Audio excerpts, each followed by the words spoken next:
Langsung aja ya, di ulasan kali ini kita bakal ngebongkar sebuah dokumen yang tiap bulan pasti ditunggu-tunggu, tapi jarang banget kita pahami secara utuh. Slip gaji.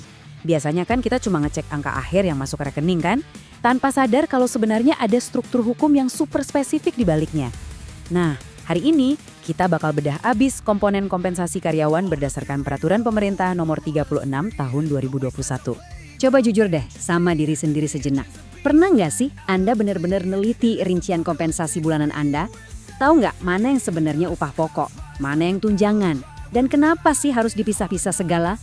Memahami ini bukan cuma soal tahu dari mana duitnya berasal, tapi ini tuh kunci utama buat mastiin hak-hak Anda sebagai pekerja udah terpenuhi sesuai standar hukum yang berlaku. Biar pembahasannya gampang diikutin, ini 5 poin yang bakal kita lalui. Pertama, dasar hukum pengupahan. Kedua, memahami gaji dan tunjangan. Ketiga, insentif khusus jabatan tertentu. Keempat, fasilitas kerja. Dan terakhir, kesimpulan hak kompensasi Anda. Kita mulai dari poin pertama, dasar hukum pengupahan pekerja. Ini ibarat pondasi rumah buat semua hak-hak kita.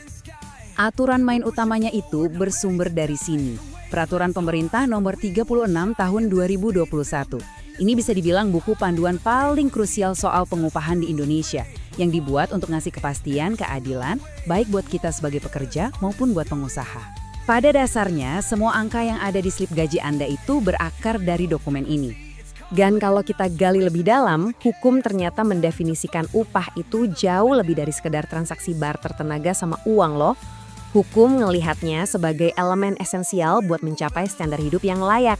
Jadi, upah emang dirancang supaya pekerja bisa menuhin kebutuhan wajar buat dirinya dan keluarganya. Aturan ini benar-benar netapin garis batas moral dan legal buat semua hal yang bakal kita omongin selanjutnya. Masuk ke poin 2, memahami gaji dan tunjangan. Kita lihat ya gimana filosofi kelayakan tadi diterjemahin ke dalam komponen inti yang tertulis di atas kertas. Poin pentingnya ada di pasal 7. Di situ dijelasin kalau ada 3 cara legal buat nyusun kompensasi inti Anda.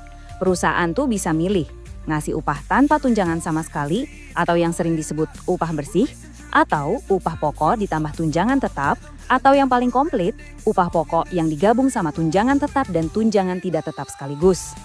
Biar lebih kebayang, aturannya itu nyebutin skenario spesifik. Misalnya, ada pekerja yang nerima 3 juta rupiah bulat sebagai upah bersih alias clean wage tadi, tanpa ada embel-embel tunjangan apapun. Kenapa angka ini jadi penting banget? Karena kalau Anda ada di struktur ini, seluruh 3 juta rupiah itu otomatis dipakai sebagai dasar perhitungan penuh buat hal-hal gede lainnya. Mulai dari THR, upah lembur, sampai pesangon kalau amit-amit terjadi PHK. Nah, beda cerita kalau Anda dapat tunjangan. Di sini Anda wajib banget tahu bedanya tunjangan tetap sama tunjangan tidak tetap. Tunjangan tetap itu ibaratnya uang pasti. Anda selalu bisa ngandelin ini tiap bulan dengan jumlah yang sama, nggak peduli Anda lagi cuti atau gimana. Sebaliknya, tunjangan tidak tetap itu fluktuatif. Contohnya kayak uang makan harian yang dihitung dari seberapa sering Anda datang ke kantor atau uang transport. Misahin dua hal ini tuh vital banget, karena ingat ya, biasanya cuma upah pokok dan tunjangan tetap aja yang dipakai buat ngitung pesangon dan THR Anda. Poin ketiga, insentif khusus jabatan tertentu. Mari kita tumpuk lapisan berikutnya di atas kompensasi dasar kita. Di pasal 8 ngasih batasan yang cukup ketat soal siapa yang berhak dapat hitungan upah dan insentif khusus ini. Hukum benar-benar menyoroti posisi-posisi yang nuntut lebih dari sekedar rutinitas eksekusi. Secara spesifik disebutin buat jabatan yang tanggung jawabnya sebagai pemikir, perencana, dan pengendali jalannya perusahaan. Intinya, mereka yang pegang kemudi bisnisnya. Coba deh ingat-ingat lagi jabatan Anda sekarang. Kalau title Anda mencakup kata supervisor atau manager, Anda secara otomatis masuk ke dalam kategori perhitungan upah dan insentif ini menurut hukum. Karena posisi-posisi ini diakui punya beban tanggung jawab strategis yang beda, ya wajar aja kalau struktur kompensasinya juga diatur secara khusus. Poin keempat, fasilitas kerja dan penggantinya. Membangun di atas fondasi upah dan insentif, kita sampai di lapisan paling atas, yaitu fasilitas dari perusahaan. Pasal 12 ngasih definisi yang sangat jernih tentang apa itu fasilitas kerja. Ditetapkan bahwa fasilitas itu berupa alat fisik atau kenyamanan yang disediain murni buat ngebantu Anda kerja lebih gampang dan lancar. Tapi ingat ya, fasilitas ini secara teknis bukanlah bagian dari upah Anda secara langsung. Ini bener-bener bentuk dukungan operasional.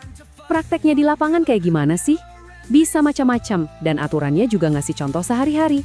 Mulai dari disediain kendaraan antar jemput karyawan, mobil dinas buat manajer, atau sesimpel dikasih handphone kantor lengkap sama paket datanya. Yang menarik adalah, kalau fasilitas ini sampai ditiadakan, beberapa perusahaan bisa aja menggantinya dengan uang pengganti, walaupun ujung-ujungnya ini balik lagi ke kebijakan internal masing-masing perusahaan selama nggak nabrak aturan utamanya.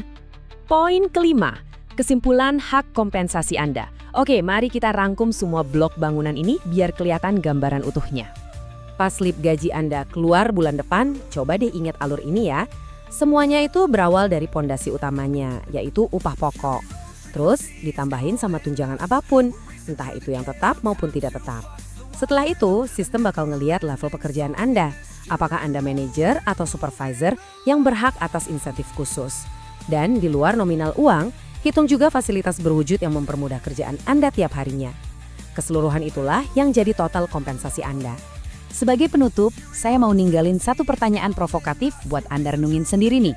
Apakah struktur kompensasi di tempat Anda kerja sekarang udah benar-benar mencerminkan aturan-aturan hukum yang baru aja kita bahas? Udah transparan belum sih pemisahan antara upah pokok dan tunjangannya?